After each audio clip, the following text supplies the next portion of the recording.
नमस्कार साथियों, गौरव ज्ञान धारा में आप सभी का स्वागत है। 2026 के इस पहले दिन की पहली क्लास में आप लोगों का स्वागत करता हूं। वीडियो इस सेशन जो है आज का पहला नहीं है, इससे पहले आप लोगों को मैंने करंट अफेयर्स की बुक के विमोचन का वीडियो दिया है, लेकिन क्लास ये पहली है अपनी, जो जिसमें अपन पढ़ेंगे, जिसमें पढ़ाई करेंगे, जिसको पढ़ के सपने साकार करेंगे, वो पहली क्लास है। और आज कहते हैं कि आज के दिन जो काम, यूं कहते हैं कि साल जब भी शुरू हो रहा है उस दिन जो काम कर ले वो यानी कि करते रहते हैं अपन, यानी आज के दिन पढ़ना बहुत जरूरी है। तो 8 बज चुके हैं और आप सभी उपस्थित हैं और मैं भी हाजिर हो चुका हूं। इस 2026 का गर्मजोशी से स्वागत करते हैं और इस क्लास को पढ़ते हैं। इसके अंदर अपन आज राष्ट्रीय शिक्षा नीति यानी कि NEP नेशनल एजुकेशन पॉलिसी 2020 को पढ़ने वाले हैं। और जहां तक मैं मेरी कोशिश कर रहा हूं उसके आधार पे मुझे लगता है कि इसमें से सवाल बाहर नहीं जाएंगे। और मान लीजिए गया तो एक शंका होती है, सभी विद्यार्थियों के मन में एक प्रश्न उठता है, और गया तो सर तो कह रहे नहीं जाएगा, और गया तो गया तो बेटा मानकर चलना कि वो सभी के लिए बाहर जाएगा। आप किसी से पिछड़ोगे नहीं, ये बात पक्की है। जितना आप याद कर सकते हो, जितना इंसान याद कर सकता है अच्छे से और याद करके चयनित हो सकता है, उतना क्या उससे अधिक ही मैं पढ़ा रहा हूं। और जब मान लीजिए कोई बाहर जा रहा है, फिर वो सभी के लिए बाहर है। निश्चिंत रहो और इतने शिद्दत से अपने लक्ष्य से प्रेम करो, इतनी मेहनत करो कि भैया 2025 भले ही बेरोजगारी में निकल गया हो, लेकिन 2026 को हम बेरोजगारी के साथ में पूरा नहीं होने देंगे। ठीक है, इसी संदेश के साथ आज की इस क्लास को शुरू करते हैं। ठीक है, आगे सब चेक कर लेना, आसपास कोई 2025 में रह तो नहीं गया, सारे के सारे 26 में आ गए। 26 में दुनिया खत्म होने वाली नहीं है। ठीक है, कई जनों लाग तो 2026 में सर क्या करा, दुनिया खत्म हो जाएगी, ऐसा कुछ भी नहीं है। ऐसी भविष्यवाणियां खत्म होने वगैरह कई बार अफवाहें उड़ी है, ऐसे थोड़ी ना खत्म हो जाएगी। खत्म हो जाएगी तो ये लक्ष्य 2030 के और 35 के और लेकर क्यों चलते हैं, इनके अंदर ये सारी चीजें है। ठीक है टाबरो, पढ़ो बढ़िया, सपना साकार करो, कोई खत्म नहीं होनी है। ये तो लोगों की पता नहीं सोच कैसी हो गई कि खत्म हो जाएगी दुनिया, ऐसे थोड़ी खत्म हो जाएगी। सृष्टि को बनाने वाला, खत्म करने वाला सब उसके हाथ में है, अपने हाथ में तो सिर्फ कर्म करना है। चलिए, बेरोजगारी को खत्म करना है अपने, दुनिया चाहे खत्म हो या नहीं हो। ठीक है टाबरो, देखो शिक्षा नीति पढ़ते हैं अपन, और ये है अपनी राष्ट्रीय शिक्षा नीति 2020 के नाम से जानी जाती है। इसकी कई सारी चीजें जो है 1 जनवरी 2025 से लागू हुई है, लेकिन पूर्णतः अभी तक ये लागू नहीं हो पाई है। धीरे धीरे इसके इनिशिएटिव लागू किए जा रहे हैं, पूरी तरीके से अभी तक भी लागू नहीं हुई है। पूरी तरीके से लागू होगी तब तो स्कूल का फॉर्मूला ही चेंज हो जाएगा, 10+2 वाला फॉर्मूला ही नहीं रहेगा, वो सारा चेंज हो जाएगा और वही चीजें आप लोगों को पढ़नी है। सबसे पहले रूपरेखा पढ़ते हैं कि ये नेशनल एजुकेशन पॉलिसी 2020 कैसे अस्तित्व में आई, इससे पहले कौन कौन सी पॉलिसियां चल रही थी, ये सारी चीजें आप लोगों से पूछी जाएगी। तो ध्यान दीजिएगा भैया, देश में लंबे समय बाद में नई शिक्षा नीति 2020 को कैबिनेट ने मंजूरी दी, और ये कब दी है अभी सब बताऊंगा कि अपने 2019 में प्रस्ताव रखा है, फिर वो सारी चीजें सब डिटेल पढ़ेंगे। ठीक है, स्वतंत्र भारत में सबसे पहली शिक्षा नीति पूर्व प्रधानमंत्री इंदिरा गांधी ने 1968 में शुरू की थी। इसके बाद में अगली यानी कि दूसरी शिक्षा नीति 1986 में। अब देखो एक बार यहां पे मैं लिखता हूं 1968 में पहली शिक्षा नीति है। अब यहां से मैं ले लेता हूं इस 8 को इधर ले लेता हूं, इस 6 को इधर ले लेता हूं, एक्सचेंज। ठीक है, आप करते हो ना मैथ्स की कैलकुलेशन में, एक दूसरे का क्या बोलते हैं, इसको वज्र गुणा बोलते हैं। भाई मैथ्स में मैं थोड़ा कमजोर हूं, गणित में आप लोगों को ज्यादा पता होगा, है ना। तो ये जो है आप ऐसे कर लो, 1968 और 1986 है, तो 68 मैंने यहां लिखा है, फिर इसका ये 8 यहां ले लिया और इसका 6 यहां ले लिया, तो याद हो जाएगी ना। पहली और दूसरी याद होने का तरीका क्या है, हो गई नहीं याद। अब 86 में 6 और जोड़ दो, इसी 86 में 6 और जोड़ो, कितने आते हैं बताइए। अरे भाई साहब कमेंट में हैप्पी न्यू ईयर, सबको हैप्पी न्यू ईयर। ठीक है, सभी खुश रहो, अपने अपने लक्ष्य पूरे करो, दूधो नाओ पूतो फलो, बेरोजगारी को मारो और सफलता के झंडे गाड़ो। ठीक है, अब बताओ कि 86 में 6 जोड़े तो कितने आए, 92 आए ना। तो बस इन सब के आगे 19 लगा देना, इन सब के आगे 19 लगा देना, ये है फॉर्मूला भैया याद करने का। ठीक है, कि शिक्षा नीति को इस तरीके से भी पढ़ा जा सकता है, चीजें याद करनी तो जरूरी है। तो 1968 में पहली, 1986 में दूसरी, फिर जो है संशोधन हुआ था 1992 में, क्या हुआ, कुछ बदलाव किए, संशोधन मात्र हुआ था। ठीक है, यह ध्यान रखना है। और फिर बाद में लगभग 34 साल बाद 2020 वाली जो है शिक्षा नीति। आप कहोगे कि आप सर क्या 92 बाद तो 34 साल हो ही नहीं रहे, अरे 86 से गिनना है, ये तो सिर्फ संशोधन है। 1992 जो है ये तो अमेंडमेंट है, एक तरीके का संशोधन है। ठीक है, तो 34 साल बाद देश में ये लागू की जा रही है। अब यूं है कि ये आई है 2020 में, इसको जैसे कि ये कैबिनेट ने मंजूरी दे दी, लेकिन अभी भी इसके जो है प्रावधान पूरी तरीके से लागू नहीं हुए हैं। ठीक है, पूरी तरीके से लागू नहीं हुए। नई शिक्षा नीति का मसौदा तैयार करने के लिए इसरो के पूर्व प्रमुख के कस्तूरी रंगन की अध्यक्षता में विशेषज्ञों की एक समिति गठित की गई, और ये आप लोगों को भाई साहब मोस्ट इंपॉर्टेंट है, याद रखना है। कस्तूरी रंगन साहब को याद रखना है। कस्तूरी रंगन साहब से प्रश्न बनेगा भाई साहब। ठीक है, कस्तूरी रंगन साहब से प्रश्न बनने की संभावना बहुत ज्यादा है, तो कस्तूरी रंगन साहब को आपको याद करना पड़ेगा। ठीक है, यहां तक समझ में आ गई। देखो इसकी रूपरेखा मैंने यहाँ पे लिए, यहां लिए, अगली स्लाइड में और लिए, और भी तगड़ी वाली लिए। अब यहाँ पे एजुकेशन कमीशन जो है आपको पता है 1964 में, कोठारी आयोग के बाद में फिर देखो यहाँ पे जो है 1968 के अंदर पहली शिक्षा नीति आती है, 1986 में दूसरी शिक्षा नीति आती है, और फिर ये जो है अमेंडमेंट होता है 1992, और फिर ये एनईपी 2020 अपन पढ़ते हैं। ये क्रम आपको याद रखना पड़ेगा, ये क्रम याद रखना पड़ेगा। ठीक है, ये सन ज्यादा कुछ याद नहीं रहे तो आप सीधा 68 से शुरू करना, 68 फिर 8-6 को इधर करके 86, फिर 92, फिर 2020, इतना। अब इससे और ज्यादा किसी को याद रह जाए कि गुरुजी मन ज्यादा याद हो सके थे, थोड़ी और मतलब सन वगैरह बता दो तो मैं बताऊं तो। ठीक है, मैं बताऊं, लो पहला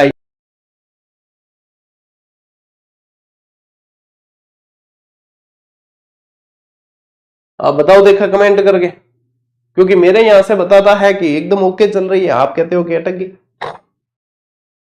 हो सकता है कि इंटरनेट के अंदर कोई ना कोई ग्लिच चल रहा हो। अब अरे अटक गई बात छोड़ो, अब बताओ ना, अब थे सुन पा रही हो क्या नहीं, तो मैं बातचीत शुरू करूं। भागवत है, अब चल गई क्या, सबके चल गई क्या, अटक रही थी, अरे था थी थे को छोड़ देते हैं, अब रहा रही रहे पे आते हैं, चल रही है।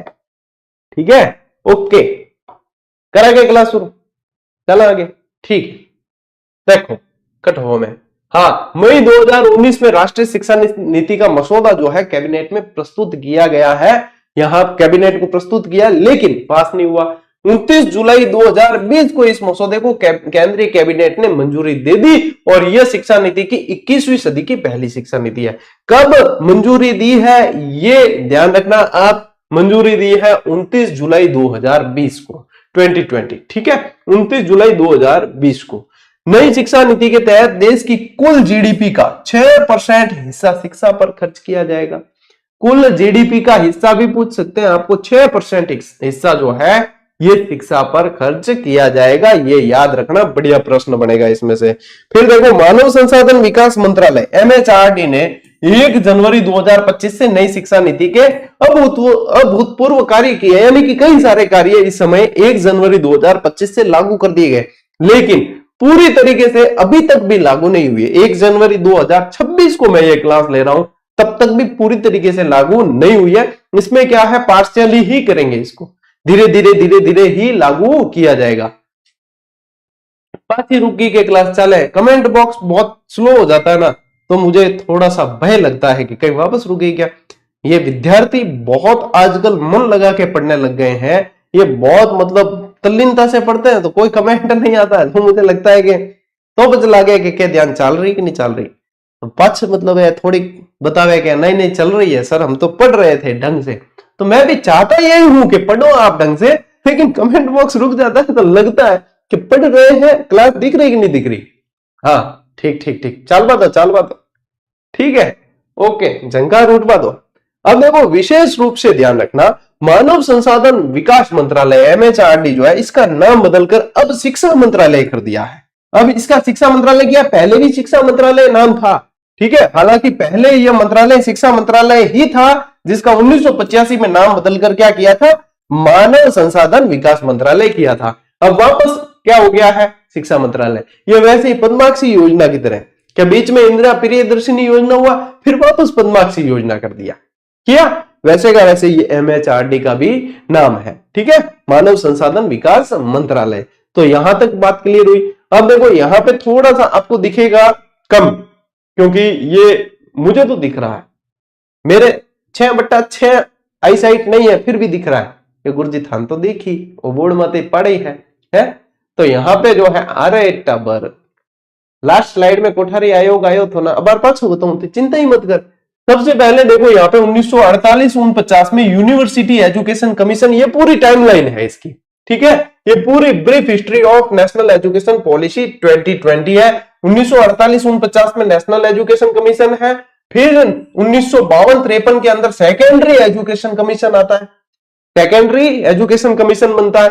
फिर देखो 1964-66 के अंदर DS कोठारी आयोग, education commission under doctor DS Kothari. अब मतलब धैर्य होना जरूरी है, लारे के सर कोठारी आयोग ना थे बताओ कौन पाचो, अरे आगे है और है। तो DS कोठारी आयोग 1964 से 66 तक आप लोगों को ध्यान रखना है। उसके बाद में देखो 1968 जो लास्ट स्लाइड में भी पढ़ा है, नेशनल पॉलिसी ऑन एजुकेशन, पहली शिक्षा नीति आ गई। 1976 में आप लोगों को पता है 42वां संविधान संशोधन होता है। क्या होता है? 42वां संविधान संशोधन होता है, जिसके द्वारा शिक्षा को समवर्ती सूची में शामिल कर दिया जाता है। यहां पे लिखा भी है, ठीक है, ये जो है 42nd कॉन्स्टिट्यूशनल अमेंडमेंट है, एजुकेशन इन कॉन्करेंट लिस्ट यानी कि समवर्ती सूची के अंदर शामिल हो गया। फिर 1986 में नेशनल एजुकेशन पॉलिसी, ये आ गई 1986 वाली यानी दूसरी शिक्षा नीति। फिर 1992 में क्या होता है? प्रोग्राम ऑफ एक्शन बोला जाता है इसको, जो संशोधन है एक तरीके का। क्या बोला जाता है इसको? प्रोग्राम ऑफ एक्शन बोला जाता है। और 2016 के अंदर एक और आप लोगों को ध्यान रखना है, TSR सुब्रमण्यम कमेटी रिपोर्ट आती है, सुब्रमण्यम कमेटी रिपोर्ट आती है 2016 के अंदर। और 2019 में फिर कस्तूरी रंगन कमेटी, ये आप लोगों को ध्यान रखना है, कस्तूरी रंगन कमेटी जो है, देखो 2017 में इसको गठित तो कर दिया, लेकिन इन्होंने मसौदा कब रखा है? 2019 में रखा है। तो कस्तूरी रंगन कमेटी द्वारा मसौदा 2019 में रखा गया, फिर 2020 में ये पॉलिसी आती है। तो ये टाइमलाइन आपको ध्यान रखना है। अब नहीं अटक रही भाई, अब क्लास एकदम सही चल रही है, अब नहीं अटक रही। अब जिसके अटक रही है यानी कि उनके वहां पे हो सकता है समस्या हो। तो ये टाइमलाइन है, या नहीं भी दिख रहा हो ना, चिंता मत करना। वीकेंड पे आप लोगों को सभी को PDF दी जाती है, PDF में आराम से आप देखना, PDF में क्वालिटी डाउन होती नहीं है। तो ये सारी की सारी मैंने बोल के बताया। वैसे यदि आप अच्छी क्वालिटी में देखते हो क्लास को, तो आप लोगों के ये भी क्लियर दिखता है, ठीक है, ये भी क्लियर, एकदम क्लियर कट देखी। लेकिन कई जना के टाबरों के बड़े डेटा भी कम है, क्लास ज्यादा देखने में, कटी कोई मैराथन क्लास में रिवीजन भी चल रही है वगैरह, तो वो अपना डेटा बचाने के चक्कर में 240 या ऐसी स्पीड में देखते हैं, तो फिर उनको होता है कि ये शायद नहीं दिख रहा होगा, ठीक है। तो अच्छी क्वालिटी में देखोगे दिख जाएगा। चलो अब स्क्रीनशॉट लो, फिर पढ़ते हैं आगे। अब तो भैया नहीं अटक रही है रे, सही चल रही है अब क्लास।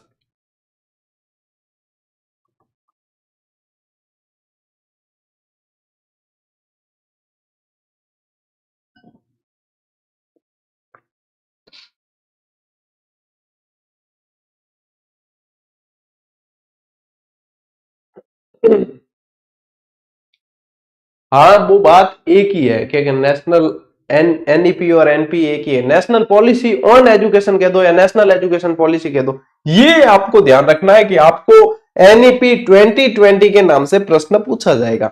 ये तो ठीक है, मैंने टाइमलाइन आप लोगों को बताई है इतनी सारी कि ये पूरी भाई रूपरेखा ये ऐसे आई है अपने ये वाली शिक्षा नीति अस्तित्व में। आप लोगों को जान के खुशी होगी कि जब ये अस्तित्व में आई थी उसी समय मैंने नेशनल एजुकेशन पॉलिसी पे आर्टिकल लिखा था, और वो आर्टिकल अपने देश के 5 अलग अलग अखबारों में प्रकाशित हुआ था, जिसमें से 2 मैंने अभी भी लिए। अब मेरे पास में क्या मोबाइल चेंज हो गए, तो मैंने क्या है फिर वापस फेसबुक से उठा कर लिया। और आप लोगों को यह भी जान के खुशी होगी कि आज ही के दिन 1 जनवरी 2022 को अपने 1 लाख सब्सक्राइबर पूरे हुए थे। 4 साल पहले 1 लाख सब्सक्राइबर पूरे हुए थे। आज फेसबुक ने वापस याद दिलाया कि भाई साहब आपने 1 जनवरी 2022 को एक पोस्ट डाली थी कि आपके 1 लाख सब्सक्राइबर पूरे हुए थे। मैंने टेलीग्राम पे डाल के आप लोगों के साथ में भी खुशी साझा की है, रिमाइंड किया है। तो यहाँ पे आप देखोगे ना, ये देखो, तो ये अभी शायद यहाँ ये क्लियर नहीं दिख रहा होगा, मैं आपको बाद में भेजूंगा तो आप लोगों को क्लियर दिखेगा। तो ये जो है एनईपी 2020 पे तो अपना 4-5 साल पहले, ये देखो कौन सी तारीख को आया था पता है, ये एक बार ये 9 अगस्त 2020 को आया था। ये कब आया था? 9 अगस्त 2020 को आया था। 5 साल पहले भाई साहब अपना आर्टिकल 5 अखबारों में प्रकाशित हुआ था ये आर्टिकल। ठीक है, तो मतलब प्रयासरत तो बाबूजी जदू कर रहा हाँ, लेकिन अब नजरों में अब आवे कि हाँ भाई गौरव सर भी की राजस्थान में काम करे हैं, अब टाबर सपोर्ट भी बहुत करे, टाबर खुश भी बहुत है। तो मतलब अब जो है ये चीजें उस समय से अब ये समय नहीं मिल पाता। मुझे आर्टिकल लिखने का बहुत शौक था, मैं काफी विश्लेषण करने के बाद में चीजें लिखता था, लेकिन अब समय मिल ही नहीं पाता। अपने शौक देने के लिए अब समय है ही नहीं, अब विद्यार्थियों के सपने पूरे करने के लिए ही लगे रहते हैं। ठीक है जी, गुरुदेव पढ़ा था पर मैं जानता नहीं था उस समय। देखो सौभाग्य, हमारा सौभाग्य भाई साहब, ठीक है, कि उस समय आपने ये आर्टिकल पढ़ा था, 5 अखबारों में प्रकाशित हुआ था उस समय। ठीक है, चलो आगे बढ़ते हैं। अब इसके उद्देश्य, नेशनल एजुकेशन पॉलिसी के उद्देश्य,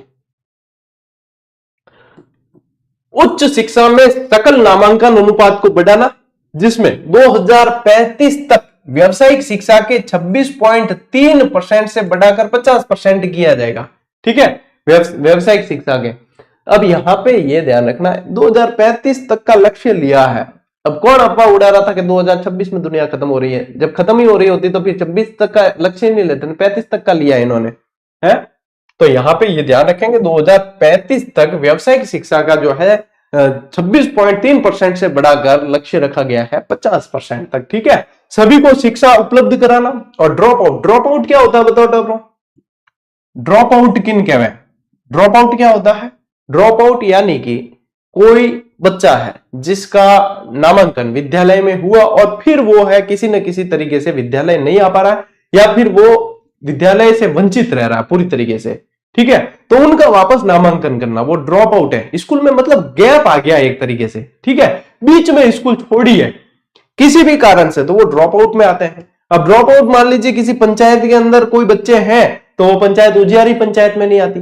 अब उजियारी पंचायत वही होती है जिसके अंदर 0 ड्रॉप आउट है, जिसमें सारे बच्चे जो है स्कूल में लगातार आते हैं, एक भी ऐसा बच्चा नहीं है जो पढ़ने के लायक है और उसका एडमिशन नहीं हो रखा। तो वो मतलब आती है किसमें? उजियारी में। तो ये सारी चीजें आप लोगों को ध्यान रखनी बीच बीच में। ठीक है, अब देखो ड्रॉप आउट को फिर से स्कूल से जोड़ने का प्रयास। अब यहां पे लिखा भी फिर से है, यानी कि वो पहले स्कूल आ रहा था फिर बीच में छोड़ दिया है। तो ऐसे बच्चे कौन से होते हैं? जो घुमंतु परिवार होते हैं ना, जैसे कि बंजारा हो गए, कालबेलिया हो गए, ये जो घुमंतु परिवार होते हैं, एक अपने गाडोलिया लोहार हो गए, तो ये क्या है कि जगह चेंज करते रहते हैं, तो इनमें ये ज्यादा बच्चे देखने को मिलते हैं। नेशनल एजुकेशन पॉलिसी के अंदर आपको एक एक बात समझनी होगी, तब जाके आप कंसेप्ट वाले प्रश्नों को सॉल्व कर पाएंगे। कंसेप्ट वाले प्रश्नों के लिए आप लोगों को ये लैंग्वेज पढ़नी होगी। अपनी क्लासें अभी पूरी तरीके से आप लोगों के कंसेप्चुअल ही चल रही है, और क्लासें हमेशा से मैंने कंसेप्चुअल ही चलाई है, समझाई है बच्चों को कि ये इस तरीके से होता है। जो नियमित क्लास देखते हैं वो असफल नहीं हो सकते, ये बात तो मैं कह सकता हूं आपको। साल 2030 तक 3 से 18 वर्ष तक की आयु के सभी बच्चों को निःशुल्क और अनिवार्य शिक्षा उपलब्ध कराई जाए, ये टारगेट रखा गया। इसके अंदर उद्देश्य इसका युवाओं को शिक्षा के नए अवसर उपलब्ध करवाना, रोजगार के अवसरों में वृद्धि करना, 21वीं सदी की जरूरतों के अनुकूल स्कूल और कॉलेज की शिक्षा को अधिक समग्र, लचीला, व्यवसायिक बनाते हुए भारत को ज्ञान की वैश्विक महाशक्ति बनाना। देखो इस नेशनल एजुकेशन पॉलिसी के अंदर आपको ध्यान रखना है कि सबसे ज्यादा जोर व्यवसायिक शिक्षा पे दिया गया है। व्यवसायिक शिक्षा पे इसलिए दिया गया है कि भाई यदि उसे यह शिक्षा मिली तो कोई भी व्यक्ति, ये बच्चे जो बड़े होंगे वो बाद में भूखे नहीं मरेंगे, क्योंकि वो किसी न किसी तरीके से अपने अंदर जो है कौशल विकसित कर लेंगे, स्किल्स डेवलप हो जाएगी उनके अंदर, वो कमा कर खा सकते हैं। और जब वो कमा कर खा रहे हैं यानी कि उस देश की आर्थिक गति भी बनी रहेगी। यदि गरीबी बनी रहती है, बेरोजगारी बनी रहती है, तो उस देश की गति भी रुकती है, देश की आर्थिक गति रुकती है, सभी तरीके से विकास रुकता है। और हर व्यक्ति अपने अपने सामर्थ्य के अनुसार कमा रहा है, वो ये मान के चलिए कि अपने देश को भी सपोर्ट कर रहा है, वो देश भी आगे बढ़ रहा है पूरी तरीके से। तो ये यहाँ पे इस शिक्षा नीति के अंदर व्यवसायिक शिक्षा पे सबसे ज्यादा जोर दिया गया। कभी पूछ रहे आपको कि इसमें सबसे ज्यादा जोर किस पे दिया है, तो व्यवसायिक शिक्षा पे सबसे ज्यादा जोर दिया गया है। ठीक है, नए सुधारों में शिक्षण को रोचक बनाने में जोर दिया है। ऑनलाइन शिक्षा को बढ़ावा देना भी इसका एक उद्देश्य रहा है। शिक्षा नीति में छात्रों की रचनात्मक सोच, तार्किक निर्णय और नवाचार की भावना को प्रोत्साहित करना और शिक्षा की पहुंच, समानता, गुणवत्ता, वहनीय शिक्षा और उत्तरदायित्व जैसे मुद्दों पर विशेष ध्यान दिया गया। अब देखो, इस नई शिक्षा नीति के अंदर आप लोगों को ध्यान देना है कि इन्होंने किताबी कीड़ा जो बनता है ना बच्चा, एक उस किताबी कीड़ा बनाने से बचाने के लिए प्रैक्टिकल नॉलेज ज्यादा देने पर जोर दिया है। प्रायोगिक शिक्षा पर ज्यादा जोर है, व्यवसायिक शिक्षा पर ज्यादा जोर है। ठीक है, ये सारी ध्यान रखनी है। भाषाई शिक्षा पे ज्यादा जोर है, स्थानीय भाषाओं पे जोर दिया गया है, ऑनलाइन शिक्षा पे जोर दिया है, डिजिटलाइजेशन पे जोर दिया है। ये जितने पॉइंट मैं बोल रहा हूं, ये सारे आपको यदि पूछेंगे तो कूट मिलान वाले प्रश्न पूछ सकते हैं। सर इलोजी की सवारी राजस्थान में कहां निकलती है? बंदरपाली के अंदर निकलती है। यहाँ बंदर नाम का एक गांव है ना, भाटून बंदर साथ में बोलते हैं, वहां पे निकलती है। ठीक है, अब बीच में सवाल नहीं, सिर्फ नेशनल एजुकेशन पॉलिसी पे ध्यान दो। मेरी परीक्षा मत लिया करो बीच बीच में, मन तो याद है जने मैं पढ़ा हुआ सारी चीजें। ठीक है, और हम तो उस दौर से निकले जब शर्त लगा के डिस्कशन करते थे कि यदि 3 सेकंड में सवाल का उत्तर नहीं आया तो पूरा टॉपिक रात भर बैठ के चाहे पढ़ना पड़ेंगे। वो दौर देखा है हमने। हमारे व्हाट्सएप ग्रुप में कोई ऐड हो जाता था ना नया, तो उसको तो सवाल पूछ पूछ के घायल कर लेते थे। आधा कंपटीशन तो हम खुद ही खत्म कर देते हमारा। ये आया कि ये नया आया, भाई साहब बौछार करते थे सवालों के, आधा कंपटीशन खत्म। तो ए बीच में मत पूछिया करो, थे पढ़ लियो खाली। अब ले स्क्रीनशॉट।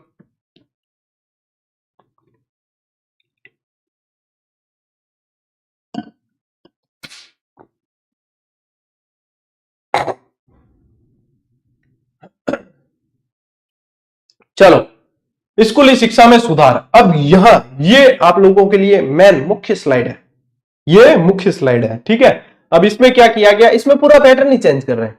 नई शिक्षा नीति में वर्तमान में सक्रिय 10+2 वाला मॉडल चल रहा है। अभी यही है, 10+2 है। 10वीं के बाद में सब्जेक्ट लिए जाते हैं, तो 10+2 वाला स्कूली शिक्षा के अंदर क्या है, 10+2 ही है। 10+2 वाला जो शैक्षिक मॉडल है उसके स्थान पर शैक्षिक पाठ्यक्रम को 5+3+3+4 किया गया।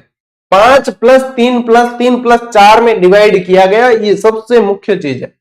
अब ये 5+3+3+4 क्या है, इसी को समझना है अपने को। ठीक है, इसमें इनके ये विभाजित करने की, यानी कि ये 5 जो यहां पे दे रखा है 5 साल, ये फाउंडेशनल स्टेज है। इसको क्या बोलते हैं, फाउंडेशनल स्टेज। ठीक है, फिर आती है प्रीपरेटरी स्टेज यानी कि प्राथमिक स्तर, फिर आता है मिडिल स्टेज यानी मध्यम स्तर, और फिर आ जाती है आप लोगों के सेकेंडरी यानी कि अंतिम स्तर जो है वो आप लोगों के सेकेंडरी स्टेज आती है। अब इसमें क्या है, यहां से समझो इससे कि सबसे पहले क्या है, फाउंडेशन स्टेज है। इसमें 3 से 6 वर्ष आयु कितनी बच्चे की, 3 से 6 साल की, और ये आंगनवाड़ी के अंदर पढ़ते हैं बच्चे यहां से, यानी कि ये एक तरीके से प्री प्राइमरी हो गई। ये क्या हो गई, अभी तक अपन देखते हैं प्राइवेट स्कूल के अंदर जैसे कि बच्चे जाने शुरू कर देते प्री प्राइमरी में, तो यहां पे ये क्या हो गई, प्री प्राइमरी हो गई। फिर देखो ये दोनों एक ही स्टेज के अंदर आएगी। ठीक है, 3 से 6 वर्ष और 6 से 8 वर्ष यानी 5 साल की है ये। फिर यहाँ पे जो है ये आंगनवाड़ी से फिर ये प्री प्राइमरी यहाँ पे आएगा। ठीक है, ये तो आंगनवाड़ी और ये दोनों शामिल ही रखी है, तो ये नर्सरी यानी कि प्री प्राइमरी आ गई। अब बच्चा जो है प्राथमिक शिक्षा के अंदर आएगा अपने, यहाँ पे 8 से 12 वर्ष का बच्चा होगा। इसके अंदर आगे फिर 3 साल, यहाँ पे ये तो हो गए 5 साल, ये 5 प्लस फिर ये आ गया 3, ठीक है, प्लस ये आ गया 3 प्लस ये आ गया 4 साल। ठीक है, 8 से 12 वर्ष कक्षा 3 से 5 तक यहां पे पढ़ेगा। फिर 11 से 14 वर्ष का बच्चा कक्षा 6 से 8 तक पढ़ेगा, और 14 से 18 वर्ष का बच्चा 9 से 12वीं कक्षा तक पढ़ेगा। इस तरीके से ये पूरी की पूरी स्कूली शिक्षा चलेगी। अब वो नहीं है कि पहली से 10वीं तक सीधा 10वीं तक की, उसके बाद में 10+2 करते थे फिर सब्जेक्ट लेता था वहां पे। अब ये नहीं है, अब सिस्टम है 5+3+3+4। ठीक है, ये प्रणाली लागू होगी। यानी कि सबसे पहले तो देखो फाउंडेशनल स्टेज आ गई, जिसमें ये पहले जो 3 साल है वो आंगनवाड़ी के अंदर आ गया, बाल वाटिका वगैरह वो हो गई, है ना। फिर आगे आपके कक्षा 1 और 2, पहले 3 साल ये जो आंगनवाड़ी वाली है ना, ये आ गई आप लोगों के बाल वाटिका कह सकते हो, आंगनवाड़ी कह सकते हो, ये आ गई इसके अंदर। ये तो आएगी 3 साल प्री प्राइमरी स्कूल के अंदर आ गई यहां पे। और फिर ये जो नर्सरी गई है ये कक्षा 1 और 2 इसके अंदर आ गई, कक्षा 1 और 2 आ गई। फिर ये कक्षा 3 से 5 है, ठीक है। यहां पे ये 2 साल हो गई, तो ये टोटल मिला के कितने साल हुई, 5 साल की शिक्षा हुई। फिर यहां पे ये स्टेज आ गई, तो यहां पे जो है कक्षा 3 से 5, कक्षा यहां पे कौन सी आई, 3 से 5, कक्षा 3 से 5 तक बच्चा।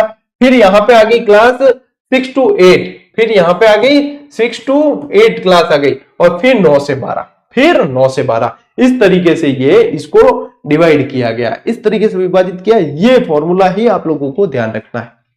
नेशनल एजुकेशन पॉलिसी 2020 के अनुसार ये फॉर्मूला ध्यान रखना है, स्क्रीनशॉट लो। हाँ वही है, नर्सरी, एलकेजी, यूकेजी और पहली दूसरी 5 साल की शिक्षा तो वो हो गई।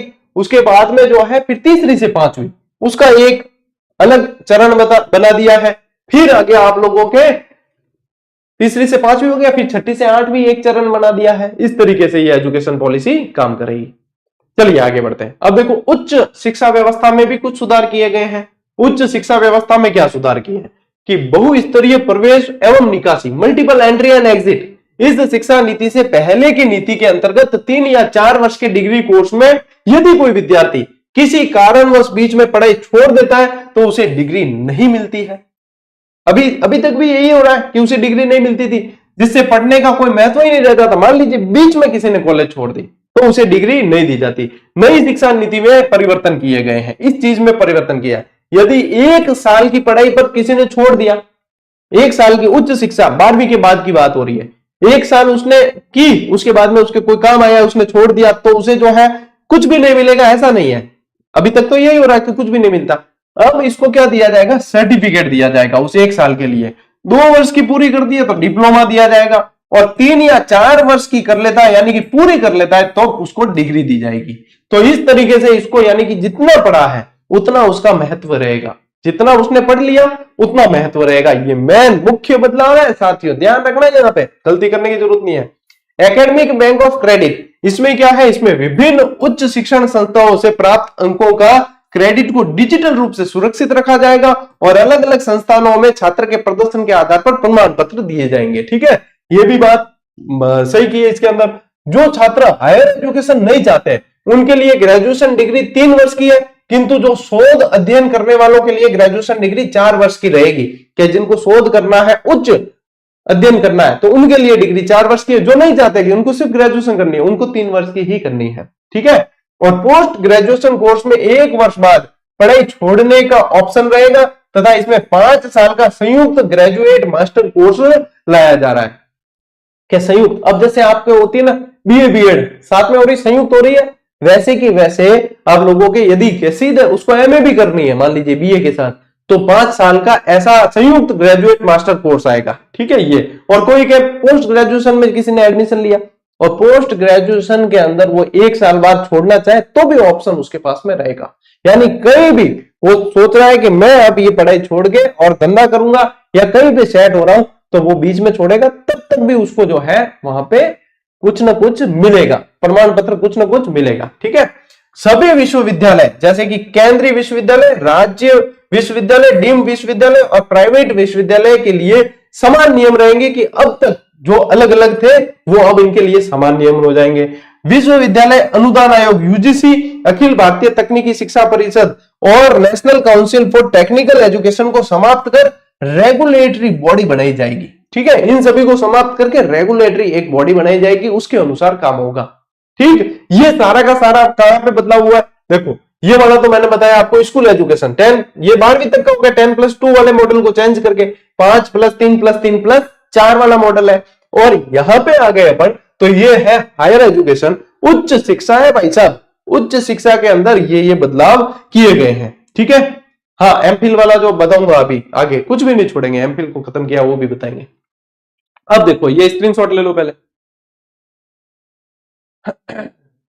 चलो देखो, अब शिक्षकों से संबंधित सुधार क्या हुआ है, नेशनल मेंटरिंग प्लान है। इससे शिक्षकों का उन्नयन किया जाएगा, शिक्षकों को प्रभावकारी और पारदर्शी प्रक्रियाओं के जरिए भर्ती किया जाएगा और पदोन्नति भी अब योग्यता यानी कि शैक्षणिक प्रशासन और समय समय पर कार्य प्रदर्शन के आकलन पे आधारित होगी। यानी कि अभी तक पदोन्नति कैसे हो रही है, डीपीसी हो रही है, ठीक है, या पदोन्नति हो रही है, तो एक नियम जो बने हुए हैं, मतलब जिसका सिलेक्शन हो गया, अब उसने चाहे अच्छा काम किया या नहीं किया, एक जो उसका सीक्वेंस बना हुआ है, जो नियम बने हुए उसके अनुसार उसकी पदोन्नति होगी तो होगी। लेकिन इसमें ये बहुत अच्छा काम कर रहे हैं नेशनल एजुकेशन पॉलिसी 2020 के अनुसार, यदि आपने ढंग से काम किया है तो ही प्रमोशन होगा, नहीं ढंग से काम किया तो भाई साहब ढंग से काम करो तब प्रमोशन होगा। ये अच्छा काम कर रहे हैं, ठीक है।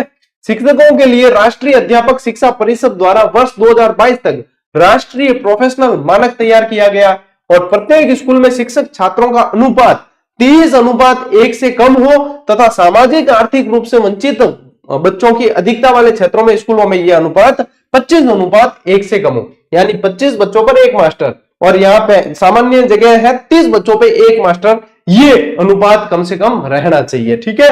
प्रत्येक शिक्षक से अपेक्षित होगी कि वह स्वयं व्यावसायिक विकास यानी पेशे से संबंधित आधुनिक विचार, नवाचार, खुद में सुधार करने के लिए स्वेच्छा से प्रत्येक वर्ष 50 घंटों का सतत व्यावसायिक विकास कार्यक्रम में हिस्सा ले। उन्हें भी यह शिक्षा दी जाएगी।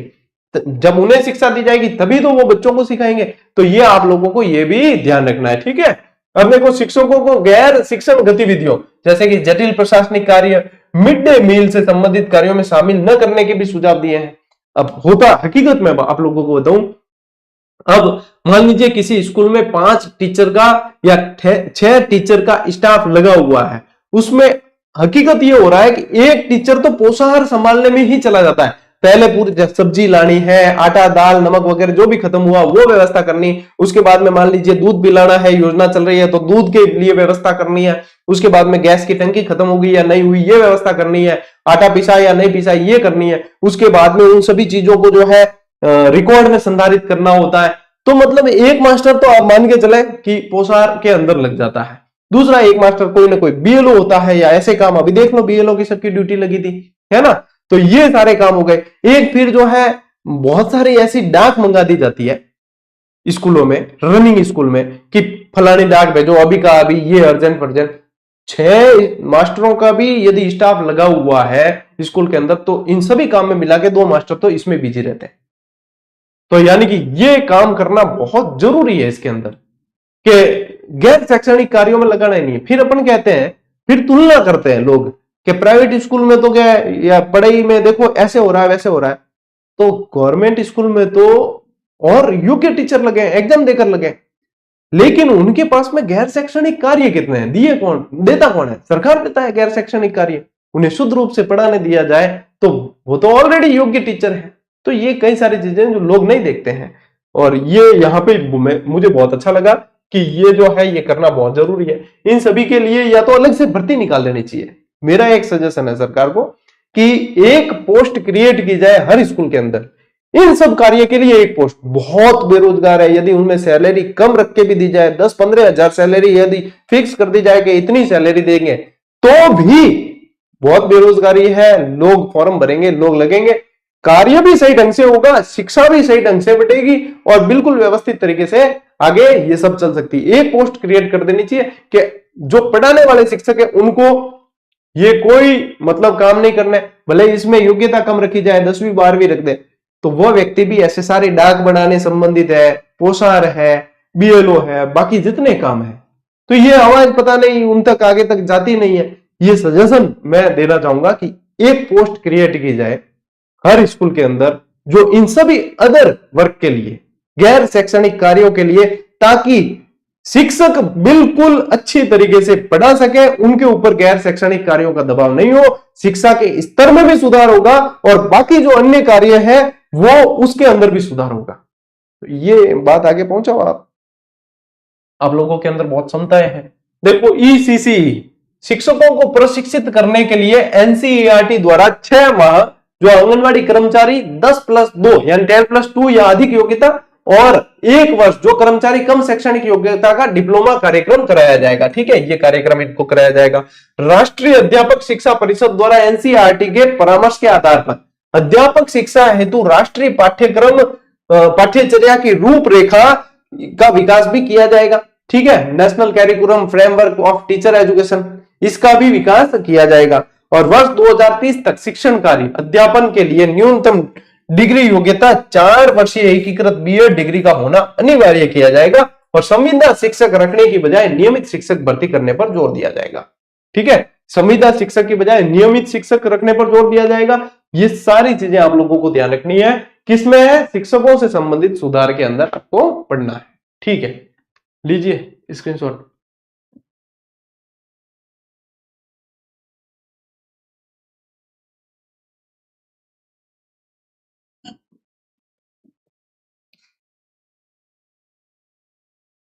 चले, शिक्षण प्रणाली में सुधार।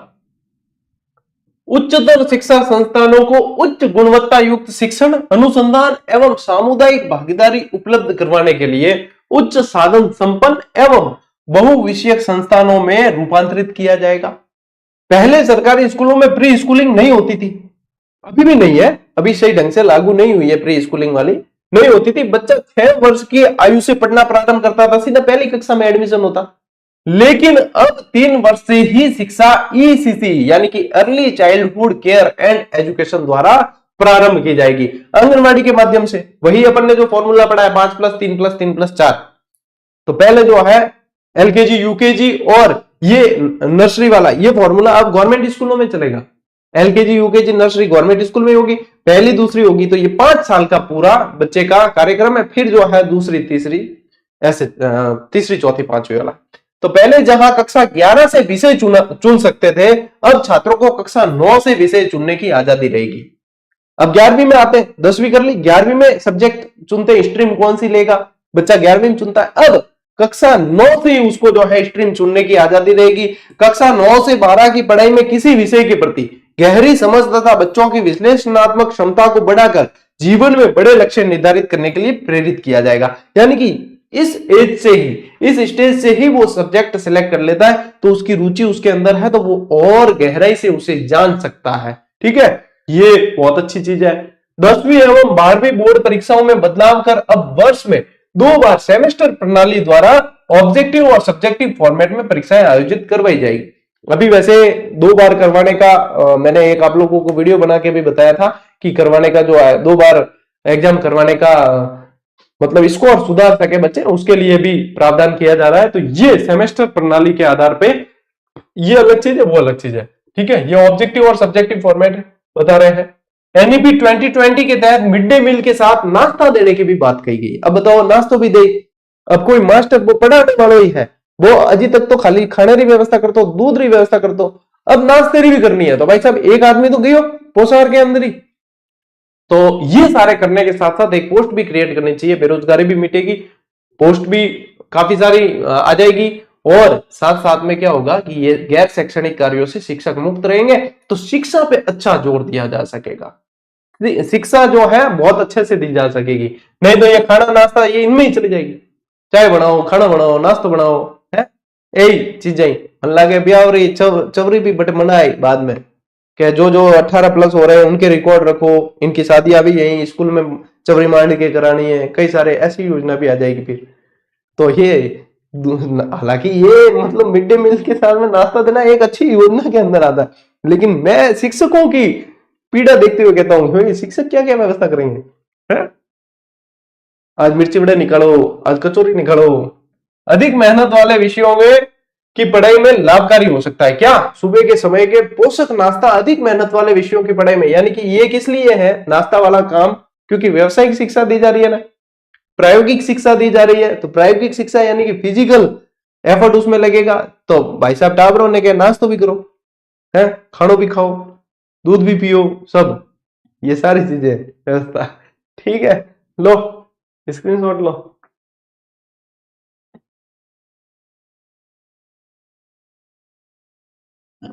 अरे टाबरो थे सब नौकरी लग जाओ रे, स्कूल में खानो नाश्तो सब मिले। अरे तुम्हें नहीं मिलेगा, बच्चों को मिलेगा। ठीक है, तुम्हें तो बनवाना है। शैक्षणिक भाषा से संबंधित सुधार देखिए, शैक्षणिक भाषा से संबंधित सुधार देखिए। इस नीति में भारतीय भाषाओं को पढ़ाने के महत्व को रेखांकित किया है। इसमें 3 भाषा फॉर्मूला यानी कि हिंदी, अंग्रेजी और स्थानीय भाषाओं में पढ़ाई करवाई जाएगी। स्थानीय भाषा वाली चीज बहुत बढ़िया लगी है, क्योंकि बच्चा स्थानीय भाषा में बहुत अच्छे से सीखता है। थे ध्यान दो, कदे भी किन्ने भी एक गाड़ी वगैरह सिखाने रो है नहीं, कोई ट्रेनिंग वगैरह नहीं है तो भी वो सीख जाया करे। क्यों? क्योंकि स्थानीय भाषा में सुनता है वो कहीं ना कहीं से, है ना, कहीं ना कहीं से स्थानीय भाषा का प्रभाव पड़ता ही है। ये ऐसी चीज है जो वह एक बिना सिखाए सीख जाता है कोई भी व्यक्ति, है। और यही ऐसी चीज है, कोई भी आदमी, आप देखना, ध्यान देना, कोई भी व्यक्ति जो है जब उसे गुस्सा आएगा, क्रोध आएगा, तो वह स्थानीय भाषा बोलेगा, तब वो स्थानीय भाषा अपने आप निकलती है। कोई भी चीज जल्दी कैसे सीखेगा? स्थानीय भाषा में सीखेगा, ठीक है ना, ये ध्यान रखना। नेशनल एजुकेशन पॉलिसी के तहत कक्षा 5 तक की पढ़ाई मातृभाषा यानी स्थानीय क्षेत्रीय भाषा में करवाई जाएगी, जिससे अंग्रेजी भाषा की अनिवार्यता समाप्त हो जाएगी। जो मैकाले पद्धति थी ना, वो कि इंग्लिश में करवानी नहीं, चाहे की भी स्कूल है, प्राइवेट में चाहे सरकारी, स्थानीय भाषा में ही करानी है। नहीं आजकल थे प्राइवेट स्कूल में चला जाओ तो मतलब कोई हिंदी भी बोल दे तो भी टोक दिया करे। स्थानीय भाषा तो छोड़ो, मारवाड़ी बोल देना। हमारे गवर्नमेंट स्कूल में तो मैं मारवाड़ी ज्यादा मतलब वो करा कि भाई थे स्थानीय भाषा में जल्दी सीख सको तो स्थानीय भाषा में बोलो, की दिक्कत को नहीं। लेकिन प्राइवेट स्कूल में आप चले जाओ तो स्थानीय भाषा पे तो सीधा कहेंगे व्हाट आर यू टॉकिंग। तो ये मतलब चल गया। और ये प्रावधान लागू होते ही वो भले कैसी भी स्कूल है उनको स्थानीय भाषा में ही पढ़ाना है उसके बाद में, ठीक है। स्कूली और उच्च शिक्षा में छात्रों के लिए संस्कृत और अन्य प्राचीन भारतीय भाषाओं का विकल्प उपलब्ध होगा, परंतु किसी भी छात्र पर भाषा चुनाव को थोपा नहीं जाएगा। अब क्या होता है, तथ्य लैंग्वेज संस्कृत लेनी ही पड़ती है, लेकिन इसके अंदर ऑप्शनल कर दिया है कि थोपा नहीं जाएगा, विकल्प है कि आप लेना चाहो तो ले सकते हो, लेकिन जबरदस्ती वाले सौदा नहीं है। ई पाठ्यक्रम क्षेत्रीय भाषाओं में विकसित किए जाएंगे। वर्चुअल लैब विकसित की जा रही है। एक राष्ट्रीय शैक्षिक टेक्नोलॉजी फोरम बनाया जा रहा है इसके लिए, ठीक है।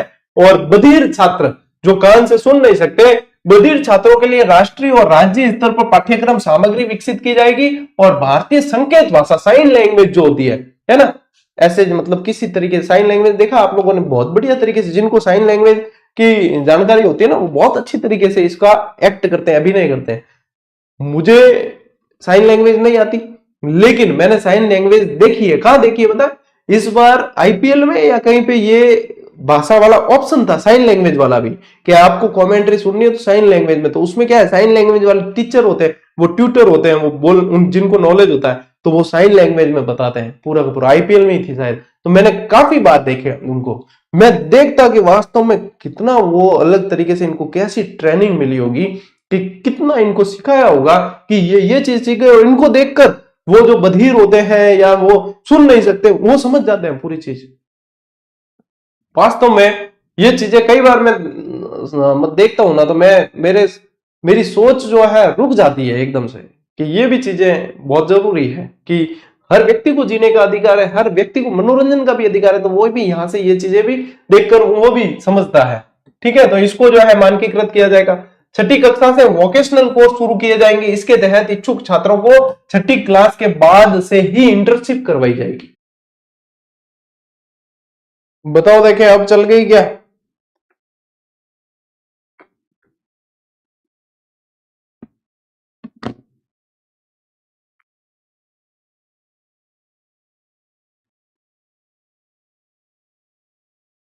इंटरनेट की शायद कोई समस्या है। कल बुलाएंगे इंटरनेट वाले भाई साहब को चेक करने के लिए। ये भाई साहब चेक करो क्या है, हमारी क्लास अटक कैसे रही है।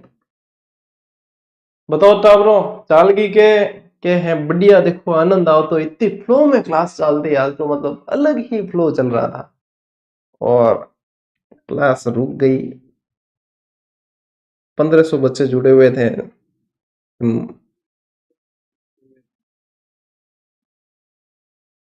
अब देखो मेरे में चल रही है, आप लोगों की चल गई, ठीक है।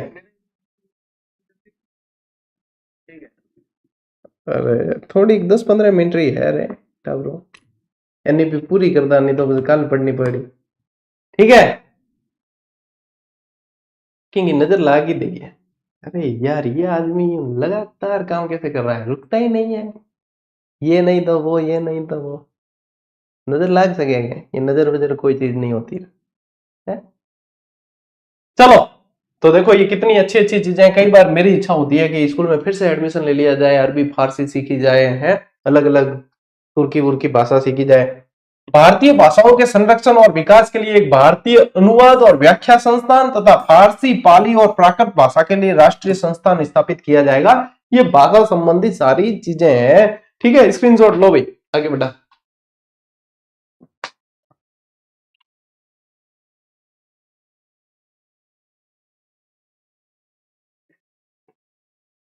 चले आगे।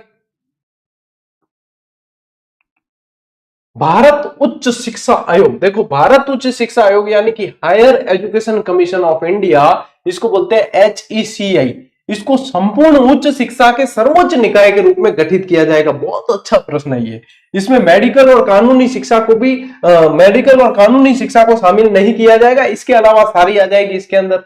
वर्ष 2040 तक सभी वर्तमान उच्चतर शिक्षा संस्थानों यानी कि HEI का उद्देश्य अपने आप को बहुविषयक संस्थानों के रूप में स्थापित करना होगा। वर्ष 2030 तक प्रत्येक जिले में या उसके समीप कम से कम एक बड़ा बहुविषयक उच्चतर शिक्षा संस्थान स्थापित किया जाएगा। और HECI क्या है अभी यहां ऊपर बताया, HECI के कार्यों के प्रभावी और पारदर्शितापूर्ण निष्पादन के लिए 4 संस्थानों या निकायों का निर्धारण किया जाएगा। कौन से 4? तो देखो, नंबर 1 है आप लोगों के विनिमय हेतु राष्ट्रीय उच्चतर शिक्षा नियामकीय परिषद। नंबर 2 है मानक निर्धारण सामान्य शिक्षा परिषद।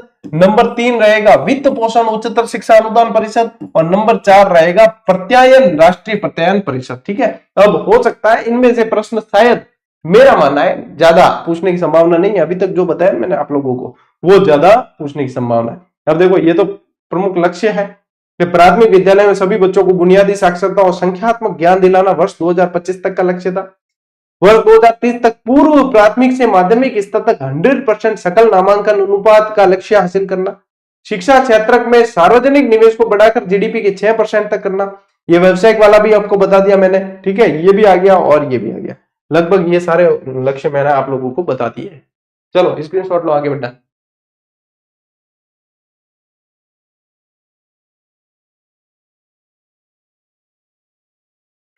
अब देखो, परीक्षण तथा मूल्यांकन से संबंधित 10वीं और 12वीं कक्षा के लिए बोर्ड परीक्षाएं जारी रहेगी। बोर्ड और प्रवेश परीक्षाओं की मौजूदा प्रणाली में सुधार किया जाएगा। छात्र परीक्षा देने के लिए अपने विषयों में से कई विषय चुन सकता है। ठीक है, परीक्षा देने के लिए जो विषय, उनमें से कई विषय चुन सकता है। छात्रों को वर्ष में 2 बार बोर्ड परीक्षा देने की अनुमति दी जाएगी, जिससे बोर्ड परीक्षाओं के उच्चतर जोखिम पहलू को समाप्त किया जा सके। ये वही चीज है जो अभी थोड़े दिन पहले मैंने वीडियो बनाया था ना आप लोगों को, कि 2 परीक्षाएं, इसमें से जो है नंबर किसमें सुधारना है, उनमें फिर से भी परीक्षा दे सकता है वो। विश्वविद्यालय प्रवेश परीक्षा संपूर्ण देश में एक समान होगी। इसे राष्ट्रीय परीक्षण एजेंसी NTA द्वारा साल में 2 बार करवाया जाएगा। कौन सा? विश्वविद्यालय प्रवेश परीक्षाएं। परख छात्रों के मूल्यांकन के लिए मानक निर्धारण निकाय के रूप में परख नामक एक राष्ट्रीय आकलन केंद्र की स्थापना की जाएगी। 360 असेसमेंट, छात्र का रिपोर्ट कार्ड 360 असेसमेंट के आधार पर उसके व्यवहार, अन्य पाठ्य सामग्री, सहगामी क्रियाओं तथा मानसिक क्षमताओं को ध्यान में रखकर तैयार किया जाएगा, जिसमें मूल्यांकन स्वयं छात्र, शिक्षक और सहपाठियों द्वारा किया जाएगा। यानी कि 360 उसने जो है सिर्फ पढ़ाई में, किताबों में नहीं, वो अन्य गतिविधियों में कैसा है, व्यवहार में कैसा है, ये सभी चीजों को ध्यान में रखते हुए उसका रिपोर्ट कार्ड बनेगा। ठीक है, स्कॉलरशिप पोर्टल और खुला विद्यालय योजना, इसमें देखिए SC, ST और OBC के सामाजिक और आर्थिक रूप से पिछड़े छात्रों के लिए राष्ट्रीय स्तर पर स्कॉलरशिप पोर्टल का निर्माण किया जाएगा। स्कॉलरशिप प्रदान कर स्कूल न आने वाले बच्चों को मुख्य धारा से जोड़ा जाएगा। ठीक है, यानी स्कॉलरशिप देके जो नहीं भी आ रहे उनको भी जोड़ा जाएगा। IIT और IIM की तरह multi disciplinary education and research university की स्थापना की जाएगी। और देश के जो युवा किसी संस्था में नियमित रूप से अध्ययन नहीं कर सकते, उन्हें NIOS और राज्यों में के ओपन स्कूलों द्वारा चलाए गए ODL यानी कि ओपन एंड डिस्टेंस लर्निंग कार्यक्रम से जोड़कर पढ़ाया जाएगा। यानी कोई भी शिक्षा से वंचित नहीं रहे। इसकी पूरी व्यवस्था NEP के अंदर जितनी चीजें, यानी जहां जहां शिक्षा में गैप आ रहा था, किस तरीके से वंचित रह रहा है, कोई बीच में कॉलेज छोड़ रहा है तो उसको कुछ नहीं मिल रहा है, इन सभी बातों का ध्यान रख के इसके अंदर समावेश किया गया है। NIOS यानी राष्ट्रीय खुला विद्यालय संस्थान कक्षा 3, 5 और 8 के लिए ओपन लर्निंग की व्यवस्था की जाएगी। ऐसे स्थान जहां विद्यालय तक आने के लिए छात्रों को अधिक दूरी तय करनी पड़ती है, वहां जवाहर नवोदय विद्यालय के स्तर की तर्ज पर निःशुल्क छात्रावासों का निर्माण करवाया जाएगा। हॉस्टल बनेंगे, निःशुल्क छात्रावास बनेंगे, जिसमें वो रह सके, वहीं पे पढ़ने की भी व्यवस्था हो सके, इनको जो है किया जाएगा। ठीक है, ले उठा ब्रो स्क्रीनशॉट।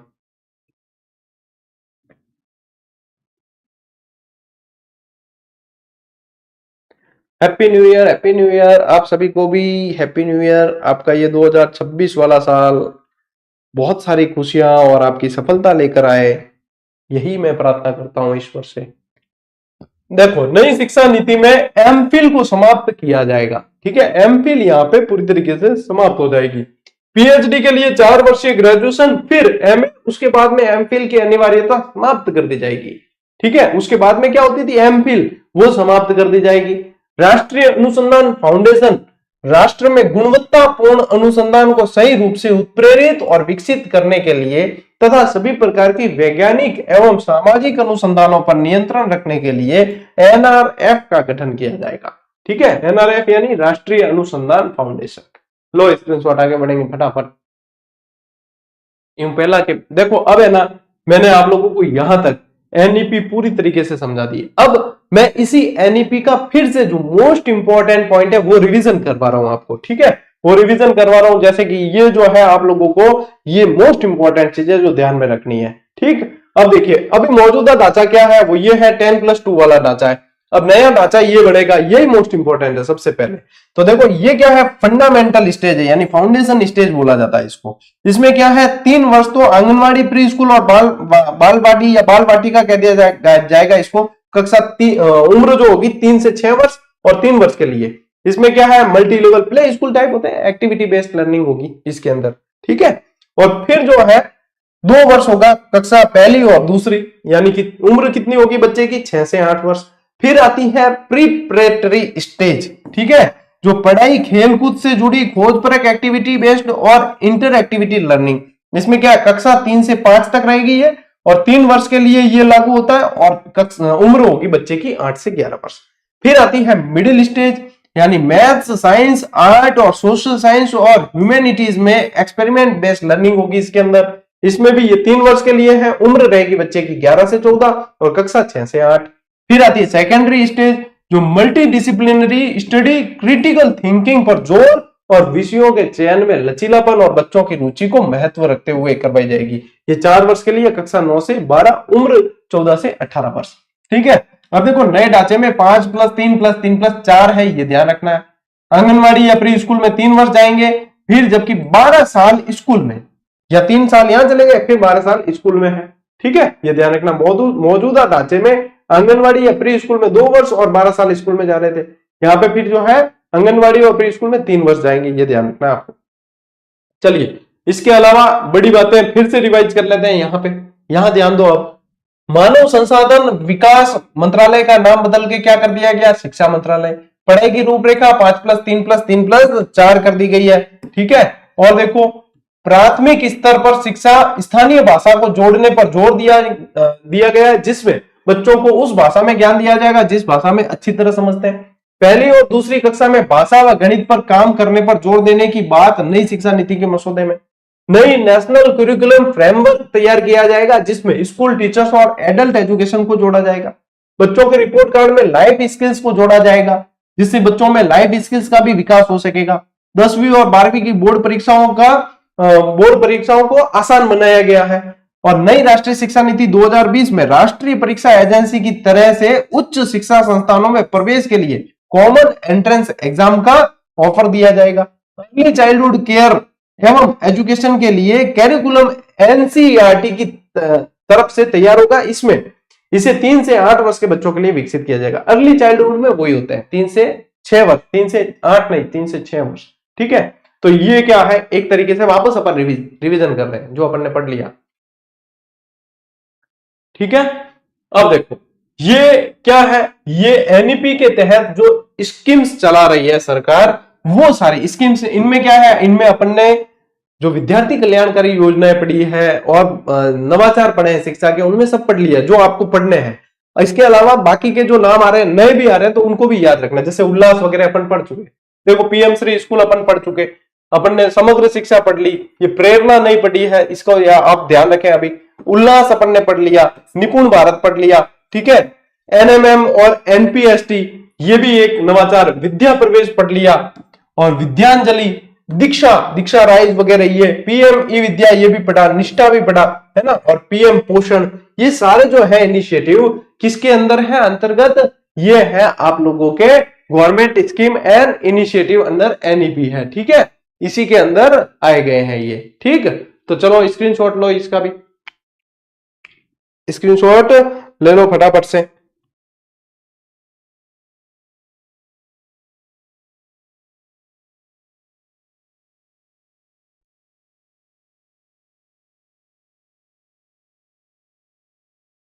चलो आगे बढ़े। देखो अब ये आगे वही आर्टिकल जो मैंने आप लोगों को स्टार्ट में ही बता दिया था कि ये आर्टिकल ऑलरेडी 2020 में जो है मैंने लिखा था, 9 अगस्त 2020 का ये अखबार है, 9 अगस्त 2020 के अखबार के अंदर आया था आपने ये आर्टिकल, ठीक है। तो इसको बाद में पीडीएफ शेयर करूंगा तो ये भी आप लोगों के साथ में आ जाएगी, ठीक। तो आज की इस क्लास में अपन ने नेशनल एजुकेशन पॉलिसी 2020 जो आपके पूरा एक चैप्टर था वो कंप्लीट कर लिया है। अब मेरे पास में ये आप लोगों की वॉल्यूम 2 वाली जो मेरी किताब आई थी ये वाली ये है, इसके अंदर अगला टॉपिक मैं बता देता हूं आप लोगों को देख के कि कल क्या पढ़ेंगे। तो कल अपन पढ़ने वाले हैं साथियों अपने, ये हो गया, इसके बाद में बचा है कल अपन आरटीई पढ़ेंगे, ठीक है, निःशुल्क एवं अनिवार्य बाल शिक्षा का अधिकार अधिनियम 2009, ये कल पढ़ेंगे। परसों पढ़ लेंगे अपन राजस्थान के संदर्भ में 2011 वाली नियमावली, है ना। उसके बाद में एक चैप्टर रहेगा जो सोमवार को पढ़ेंगे अपन, यानी कल तो शुक्रवार है लेकिन इस बार इस सप्ताह आपको एक क्लास एक्स्ट्रा दे रहा हूं मैं, शनिवार को भी, संडे को नहीं दूंगा।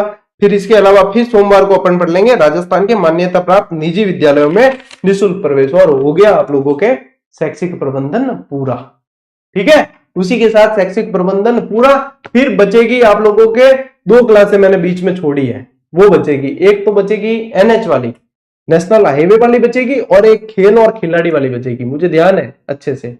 तो ये 2 क्लास होगी, उसके बाद में आप लोगों के 2-4 मैराथन दे देंगे, ज्यादा मैराथन आ कौन सके, 2-4 मैराथन देंगे। और अब बता दूं आप लोगों को, ये वार्षिकांक अब उपलब्ध हो चुका है मार्केट के अंदर, कल ही इसके जो है ऑनलाइन लिंक भी टेलीग्राम पे दे दिए थे। और भाई साहब ऑब्जेक्टिव के लिए अलग पुस्तक की जरूरत नहीं है, डिटेल के लिए अलग पुस्तक की जरूरत नहीं है, जो पेज खोलोगे वहीं पे आप लोगों को बेहतरीन कंटेंट देखने को मिलेगा, जैसा पैटर्न चल रहा है उसी के अनुरूप इसके अंदर मेहनत की गई है। ये वन लाइनर नहीं है इस बार भाई, इस बार है आप लोगों के बहुत जबरदस्त मैटर आप लोगों को शामिल करके दिया है। और न सिर्फ ग्रेड 3 के लिए, आगे जो सेकंड ग्रेड आप तैयारी करने वाले हो वो वाले बच्चे भी ध्यान दे देना, इस पुस्तक को लेकर अपने पास रख लेना, क्योंकि इस पुस्तक की इस बार हम सिर्फ 10,000 कॉपी ही प्रिंट करेंगे, उसके बाद में इसे बंद कर देंगे, यानी कि फिर आप लोगों को मिलेगी नहीं, ठीक है। तो इसको लेकर जो सेकंड ग्रेड देने वाले आगे, तो 2025 का पूरा कलेक्शन आप लोगों के इसके अंदर आ गया, ठीक है, 2025 का पूरा कलेक्शन। बाकी डिटेल वीडियो इसका मैंने बना रखा, उसके अंदर आप लोगों को कंटेंट भी बताया, उसके अंदर पेज भी बताया, उनके अंदर प्राइस भी बताई, सब कुछ आज सुबह ही वीडियो आप लोगों को बना कर दिया था, वो देख लेना, उसमें सारी सामग्री, उसके अंदर सारी जानकारी दे रखी है, ठीक। तो वार्षिक अंक आ गया है अपना मार्केट में, पढ़ लो बढ़िया तरीके से, इसके अंदर बहुत ज्यादा मेहनत की गई है, ठीक है। आज की इस क्लास में साथियों इतना ही, अब मिलते हैं अपन अगली क्लास में, अगले सेशन में, तब तक के लिए राम राम, जय हिंद।